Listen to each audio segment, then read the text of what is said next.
باندې مه کوه باور له حده ډېر ټګمار دی ورک یې کړه ژوند لکه لوفر له حده ډېر ټګمار دی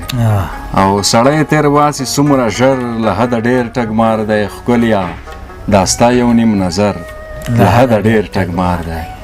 نمایشي ور د زما په حال لالی نه کوي هسې د نه وهي ټټر له حده ډېر ټګمار دی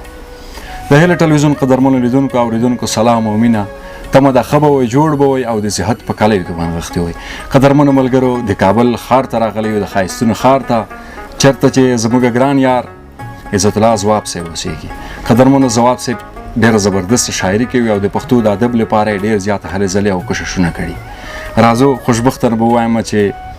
ځواب صاحب زموږ سره په شاعرانه بنډار خپرونه کې شتون لري نو ځواب صاحب تاسو ته د شاعرانه بنډار خپرونه کې ډېر زیات خرغلاس او هرکلی وایم ستړی مه شئ خوشحاله اوسئ پاچا صاحب هرکله راشي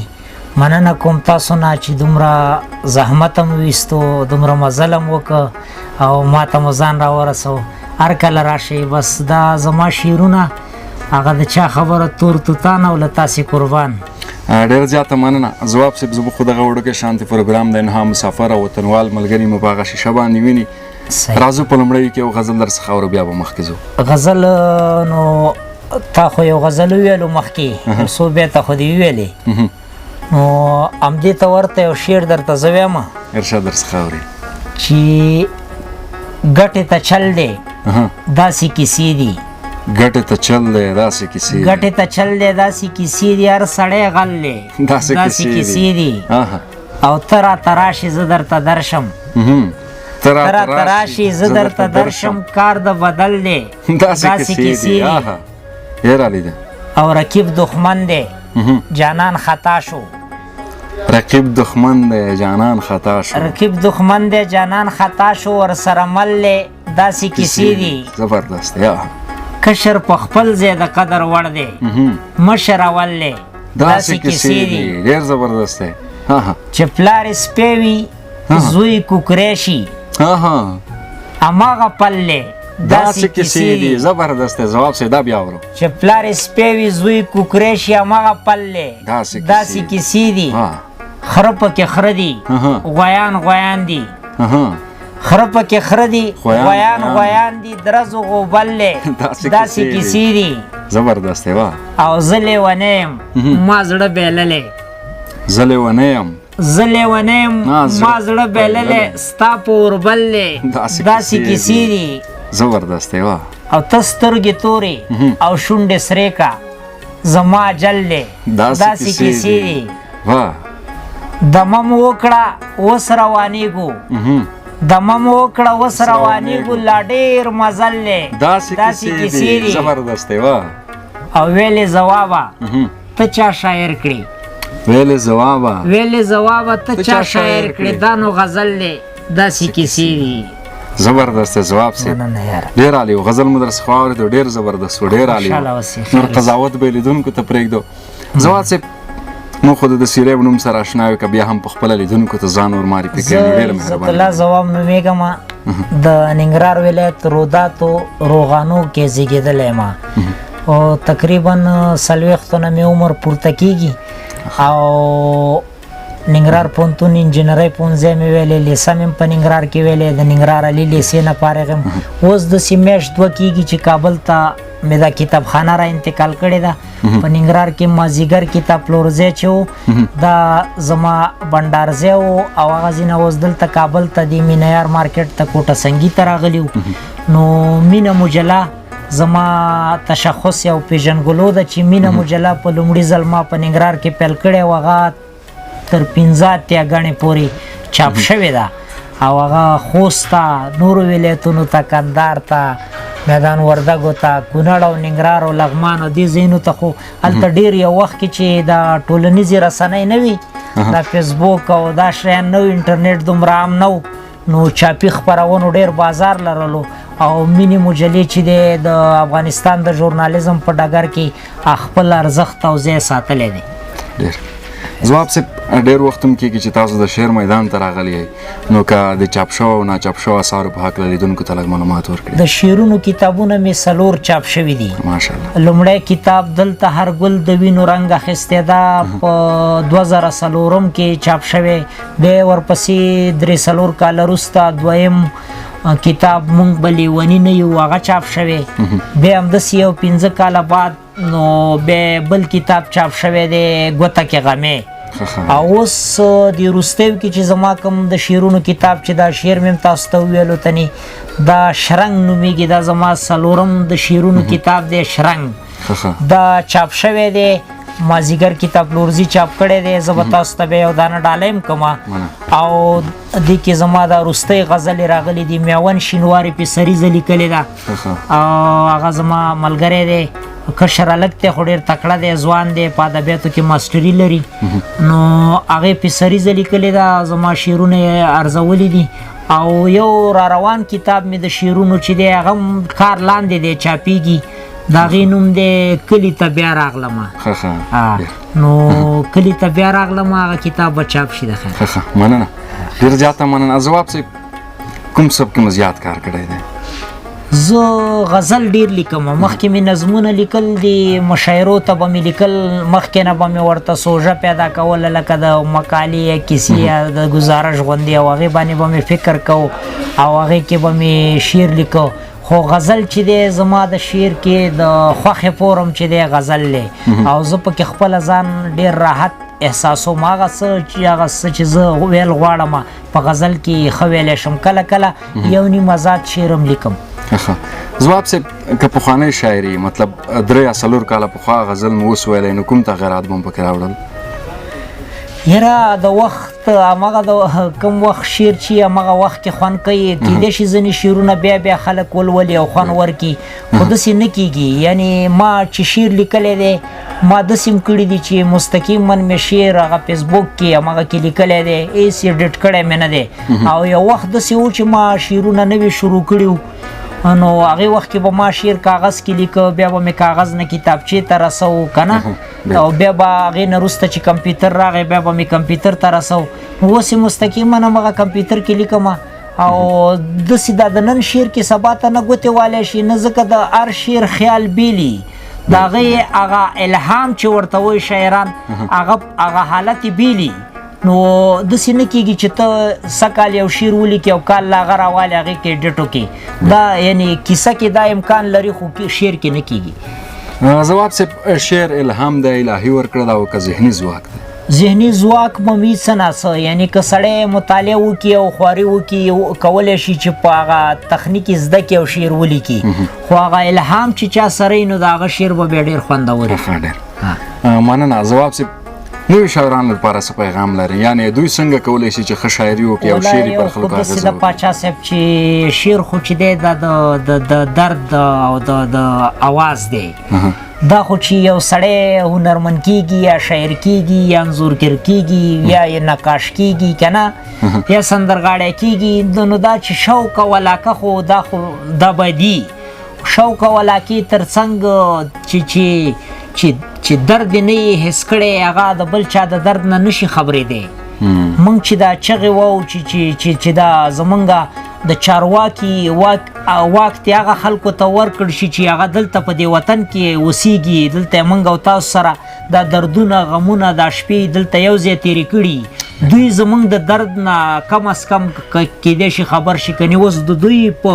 غوږونو باندې په سترګو پردې او په غوږونو کوڼوالی راغلی دی دوی هم د خلکو چغې نه اوري. زما خپله زما شعر خو چې دی د غریبو بېوسو بزګرو کاروندګرو کارګرو او د دغه طبقې شاعري ده د لوېدلو خلکو غږ زه کوم په شعر کې. نو ځوانان کولی شي چې هره برخه راونیسي او خو لږ ریاضت غواړي. شعر دپاره ریاضت یعنی شعر داسې شی دی که شعر وایي که زه دې پرېښودم تا هم پرېږدمه یعنی که ته ورته وخت ورنکې بیا شعر هم نشي لیکلی. ځواب صاحب ځینې شاعران په سوشل میډیا باندې کال 2 کاله 3 کاله شاعري وکړي بیا وروسته کتاب چاپ کړي نو تاسو هغوی ته په کوم نظر ګورئ؟ ښه ده سوشل میډیا کې چې شعرونه خپاره شوي هلته به پې خلکو تبصرې کړي لیدلي به یې چې د ده شعرونه یې ښه ارزولي که نه یو خو د انډیوالۍ مسله ده ځکه چې ما ته به انډیوالان خامخا وایي چې ستا ښه شعر و چکچکې نه دا صحیح نه ده سوشل میډیا کې د سړي وزن معلومیږي هلته معلومات کیږي چې دا شعر ځکه هلته خو خلک داسې کسانی چې یا به یې ستا پېژنګلو نه وي خو هغه ته به ستا شعر خوند ورکړي یا به درته ستا نیمګړتیا در په ګوته کړي ستونزه به درته وښیي خو نو سوشل میډیا د شاعرانو د شعر د رسولو د شاعر د مشهورولو د شاعر په خلکو باندې د پیژندلو لپاره یوه غوره وسیله ده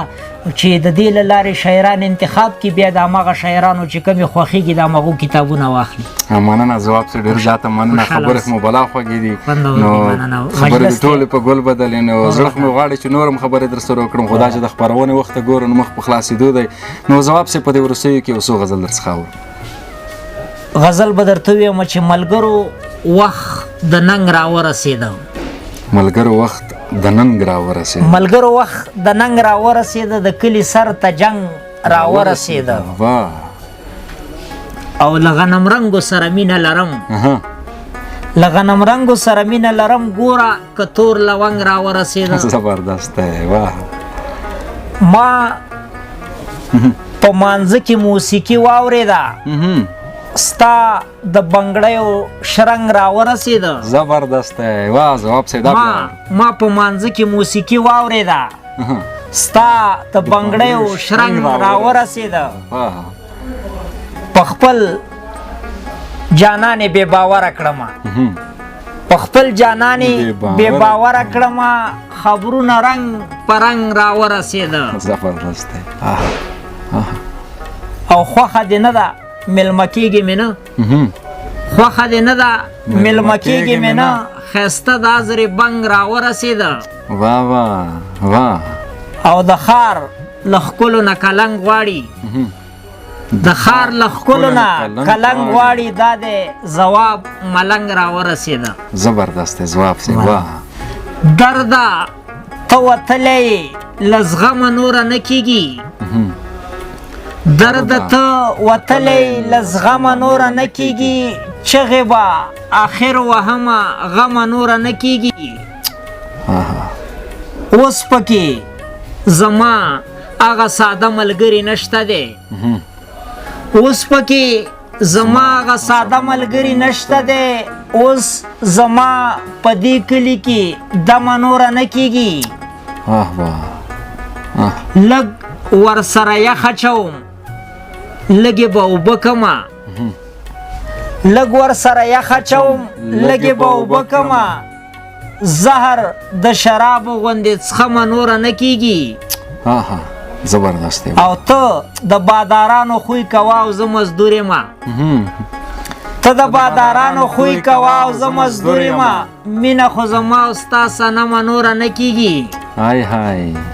او ټک به درکوي ګوره لستوڼي کې دې ځای کړلو ټک به درکوي ګوره لستوڼي کې دې ځای کړلو تمه له دې ماره او لړمه نوره نه کېږي زبردست دی ځواب صاحب دا بیا اورم ټک به درکوي ګوره لستوڼي کې دې ځای کړلو تمه له دې ماره او لړمه نوره نه کېږي او هر بخښنه غواړم هر سهار ځواب ستا راتلو ته انتظار یمه هر ماښام به نوی شعر لیکمه نوره نه کېږي زبردست دی واه ځواب صاحب واه سحر په میکده کې یم ماښام په میکده کې سحر په میکده کې یم ماښام په میکده کې ساقي را باندې هر وخت کوي پام په میکده کې زبردست دی او زما غوندې دا هم د پلار په کلي کې دیکان دی زما غوندې دا هم د پلار په کلي کې دیکان دی له ده سره مې شوی دی سلام په میکده کې زبردست دی واه او که خوښه مو وي تاسې ته که خوښه مو وي تاسې بې اودسه مقتدیان شئ که خوښه مو وي تاسې بې اودسه مقتدیان شئ او زه به شم یو څو شیبې امام په میکده کې واه آها. همدې مسلمانانو جماعتونه شهیدان کړل همدې مسلمانانو جماعتونه شهیدان کړل نو څنګه به ونه کړي قتل عام په میکده کې زبردست دی واه واه او باور وکړئ چې هر غزل مې ډیر زیات بدرګه شو باور وکړئ چې هر غزل مې ډیر زیات بدرګه شو کتاب مې کو ملګرو ټول تمام په میکده کې ډیر عالی دی واه باور وکړئ چې هر غزل مې ډیر زیات بدرګه شو کتاب مې کړو ملګرو ته تمام په میکده کې او ځوابه د زمزم اوبه دي دی اجي کې نشته ځوابه د زمزم اوبه په دی اجي کې نشته راځه له دې نه ډېر د احترام په میکده کې زبردست دی مننه ځواب صاحب ډېره زیاته مننه کوم کور ودان ځواب صاحب په دې وروستیو کې د هیلې ټلویزیون قدرمنو لیدونکو ته کوم پیغام لرئ نو مهرباني نو خوشحاله اوسئ پاچا صاحب تاسو د خدای سرفراز او کامیاب لري د هیلې تلویزیون ټولو چلوونکو نه او همکارانو نه مننه کوم چې زموږ سلام ته راغلل او لیدونکو ته مینه او احترام ډالۍ کوم کور ودان د هیله ټلویزیون قدرمن لیدونکو دا و د عزت الله ځواب صاحب سره مرکه تر بلې بیا چې موږ د بل شاعره پر زونو تر هغه در څخه اجازه اخلو ولی الله په امان د هیله ټلویزیون قدرمنو لیدونکو دا و د شاعرانه بنډار خپرونه چې تاسو را سره د هیله ټلویزیون په شیشه باندې ولیده نو قدرمنو لیدونکو تاسو د نورو ښایسته ښایسته ویډیوګانو لپاره زموږ د یوټیوب چینل در سره سبسکرایب کړئ او لاندې د بیل نشان هم کړئ